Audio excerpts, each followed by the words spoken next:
They bumped their numbers up? Because already we're on the way to being above average. Take a look at this. All right, these are your typical numbers. Now, so often I give you a range, like name storms anywhere from 10 to 8 is an average season. These are the exact numbers from NOAA. All right, 11.7 name storms in an average year, 6.3 become hurricanes, 2.4 become major hurricanes. Well, that's an average year. So look at this one, the name storms, 11.7.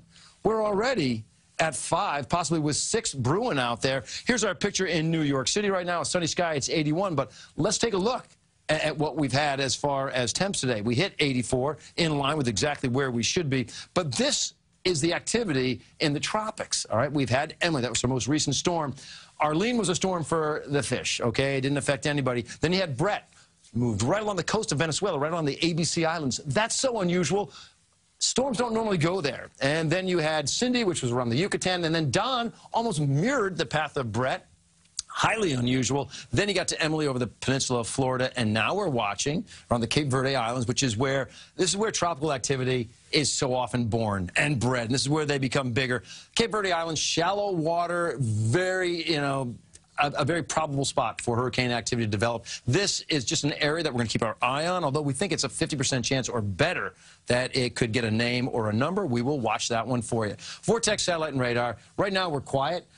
Northern fringes of Sullivan, Ulster County, rain just to the north of you. Really nothing in any of our little populated towns out there. However, let me give you the bigger perspective on things.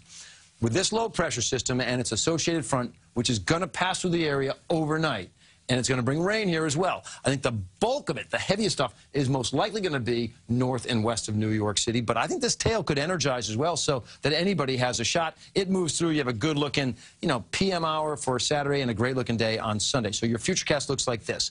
Here we are, 6:30 tonight.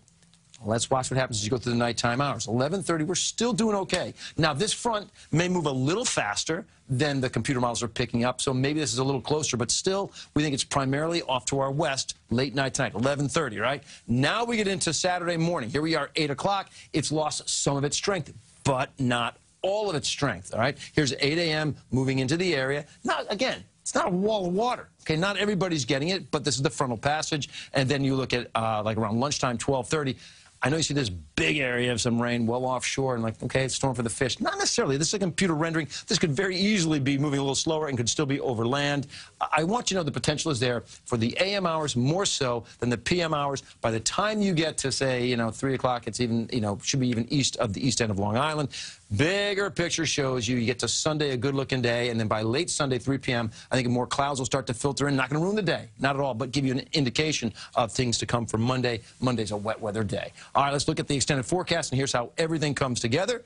We're going to go for a temperature of 85 tomorrow, with that risk for the showers or storms primarily during the first half of the day, not so much the second half. 82 on Sunday, the overall better half of the weekend. But I do think some of the mountain areas could see the clouds sort of stream in late Sunday. And then Monday, I think rain's likely in the area again.